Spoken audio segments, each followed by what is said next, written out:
പിതാവിന്റെയും പുത്രന്റെയും പരിശുദ്ധാത്മാവിന്റെയും നാമത്തിൽ ആമേൻ. നിങ്ങൾ ശ്രദ്ധിച്ചിട്ടുണ്ടോ, ഇന്നത്തെ ലോകത്തിൽ എല്ലാറ്റിനും തെളിവ് വേണം. പാസ്പോർട്ട് നിങ്ങളുടെ പൗരത്വം തെളിയിക്കുന്നു. ജനന സർട്ടിഫിക്കറ്റ് നിങ്ങളുടെ അസ്തിത്വം തെളിയിക്കുന്നു. DNA പരിശോധന നിങ്ങളുടെ മാതാപിതാക്കളെ തെളിയിക്കുന്നു. ഫിംഗർ പ്രിന്റ് നിങ്ങളുടെ ഫോൺ തുറക്കുന്നു. ബാങ്ക് സ്റ്റേറ്റ്മെന്റ് നിങ്ങളുടെ സാമ്പത്തിക നില കാണിക്കുന്നു. സോഷ്യൽ മീഡിയയിൽ പോലും ആളുകൾ നീല വെരിഫിക്കേഷൻ ബാഡ്ജിനായി ആർത്തി കാണിക്കുന്നു, കാരണം അവർ എല്ലാവരെയും അറിയിക്കാൻ ആഗ്രഹിക്കുന്നു, ഈ അക്കൗണ്ട് യഥാർത്ഥമാണ്. നാം തെളിവ് ആഗ്രഹിക്കുന്ന ഒരു തലമുറയിലാണ് ജീവിക്കുന്നത്. വിശ്വസിക്കുന്നതിന് മുൻപ് നമുക്ക് തെളിവ് വേണം. കുറച്ച് ആഴ്ചകൾക്ക് മുൻപ് ഞാൻ സോഷ്യൽ മീഡിയയിൽ വൈറലായ ഒരു ചെറിയ വീഡിയോ കണ്ടു. ഒരു യുവാവ് ഒരു ആഡംബര കാർ ഷോറൂമിലേക്ക് കയറി.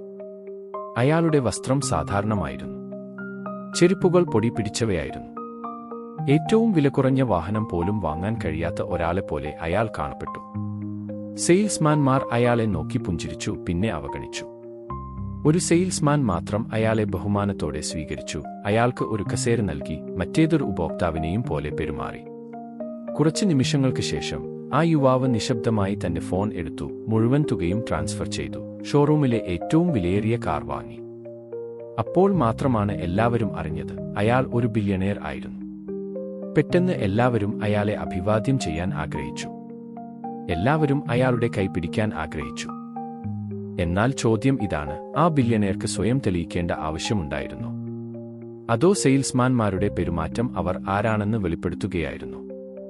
എന്റെ പ്രിയ സഹോദരീ സഹോദരന്മാരെ, ഇന്നത്തെ സുവിശേഷം കൃത്യമായി ഇതാണ്. ഫരിസേയർ യേശുവിന്റെ മുന്നിൽ നിൽക്കുന്നു. അന്ധർക്ക് കാഴ്ച ലഭിക്കുന്നത് അവർ കണ്ടു.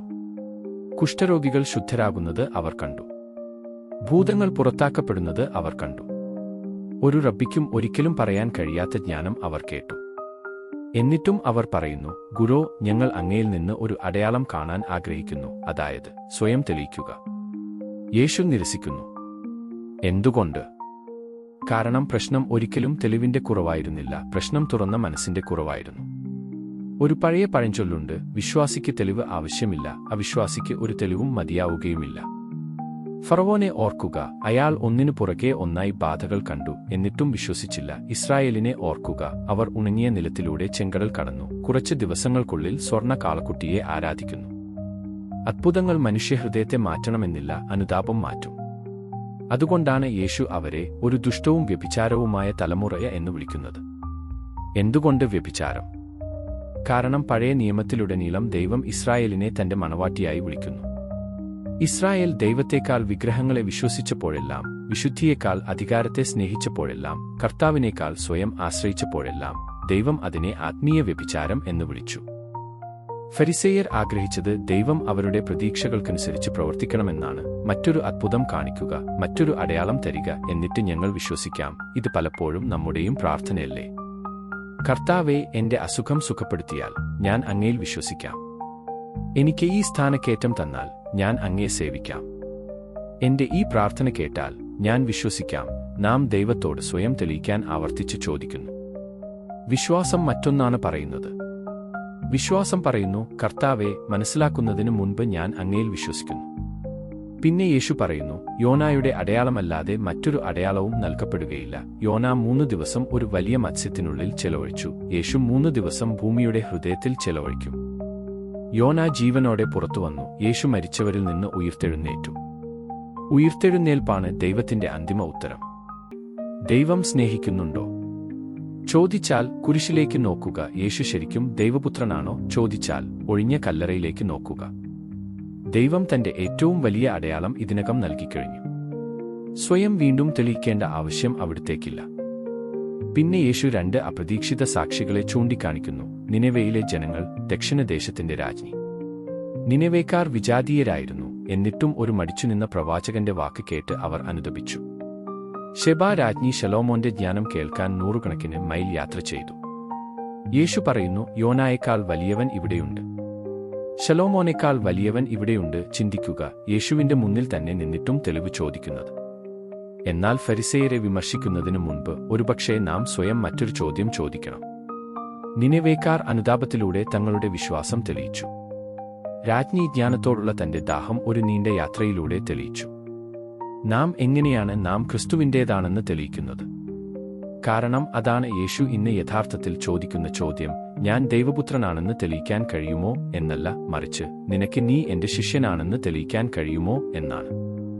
കുരിശ് ധരിച്ചിട്ടല്ല, ബൈബിൾ കയ്യിലേന്തിയിട്ടല്ല, സോഷ്യൽ മീഡിയയിൽ ബൈബിൾ വാക്യങ്ങൾ പോസ്റ്റ് ചെയ്തിട്ടല്ല, മറിച്ച് നിന്റെ ജീവിതത്തിലൂടെ. നിന്റെ ക്ഷമയിൽ ആളുകൾക്ക് ക്രിസ്തുവിനെ തിരിച്ചറിയാൻ കഴിയുമോ? നിന്റെ ക്ഷമാശീലത്തിൽ, സത്യസന്ധതയിൽ, ഔദാര്യത്തിൽ. നിന്റെ ഭർത്താവിനോടോ ഭാര്യയോടോ മക്കളോടോ ജോലിക്കാരോടോ അയൽക്കാരോടോ നീ എങ്ങനെ പെരുമാറുന്നു? ഇന്ന് ക്രിസ്തു ജീവിച്ചിരിക്കുന്നു എന്നതിന്റെ ഏറ്റവും വലിയ തെളിവ് മറ്റൊരു അത്ഭുതമല്ല, അത് ക്രിസ്തുവിനെപ്പോലെ ജീവിതം നയിക്കുന്ന ഒരു ക്രിസ്ത്യാനിയാണ്. യേശു ഒരു അവസാന മുന്നറിയിപ്പും നൽകുന്നു. ഇന്നത്തെ സുവിശേഷത്തിന് തൊട്ടുപിന്നാലെ ഒരു അശുദ്ധാത്മാവ് ഒരു മനുഷ്യനിൽ നിന്ന് പുറത്തുപോകുന്നതിനെക്കുറിച്ച് അവിടുന്ന് സംസാരിക്കുന്നു. വീട് അടിച്ചുവാരി വൃത്തിയാക്കിയിരിക്കുന്നു, പക്ഷേ ശൂന്യമാണ്. ആ ആത്മാവ് തന്നെക്കാൾ ദുഷ്ടരായ 7 ആത്മാക്കളുമായി തിരികെ വരുന്നു. യേശു എന്താണ് പഠിപ്പിക്കുന്നത്? ക്രിസ്തീയ ജീവിതം കേവലം പാപം നീക്കം ചെയ്യുന്നതിനെക്കുറിച്ചല്ല, ഹൃദയത്തെ ക്രിസ്തുവിനെക്കൊണ്ട് നിറയ്ക്കുന്നതിനെക്കുറിച്ചാണ്. ഒരു ശൂന്യ ഹൃദയം ഒരിക്കലും ശൂന്യമായി തുടരില്ല. ക്രിസ്തു അവിടെ വസിക്കുന്നില്ലെങ്കിൽ മറ്റെന്തെങ്കിലും അവിടെ വസിക്കും. അതുകൊണ്ടാണ് നമുക്ക് പ്രാർത്ഥന വേണ്ടത്, ദിവസേനയുള്ള തിരുവചന വായന വേണ്ടത്, പതിവായുള്ള കുമ്പസാരം വേണ്ടത്, വിശുദ്ധ കുർബാന വേണ്ടത്, ആരാധന വേണ്ടത്, പരിശുദ്ധാത്മാവിലുള്ള ജീവിതം വേണ്ടത്. വിശുദ്ധ അഗസ്റ്റിൻ പറഞ്ഞതുപോലെ, അങ്ങയിൽ വിശ്രമിക്കുന്നതുവരെ ഞങ്ങളുടെ ഹൃദയങ്ങൾ അസ്വസ്ഥമായി തുടരും. അവസാനമായി എന്റെ പ്രിയ സഹോദരീ സഹോദരന്മാരെ, ഒരുപക്ഷേ നാം ഇതുവരെ തെറ്റായ ചോദ്യമാണ് ചോദിച്ചുകൊണ്ടിരുന്നത്. കർത്താവേ, എനിക്ക് മറ്റൊരു അടയാളം തരിക എന്ന് ചോദിക്കുന്നതിന് പകരം ഒരുപക്ഷേ നാം പ്രാർത്ഥിക്കണം, കർത്താവേ, എന്നെ ഒരു അടയാളമാക്കുക. എന്റെ ക്ഷമയെ അങ്ങയുടെ കരുണയുടെ അടയാളമാക്കുക. എന്റെ ക്ഷമാശീലത്തെ അങ്ങയുടെ സാന്നിധ്യത്തിന്റെ അടയാളമാക്കുക.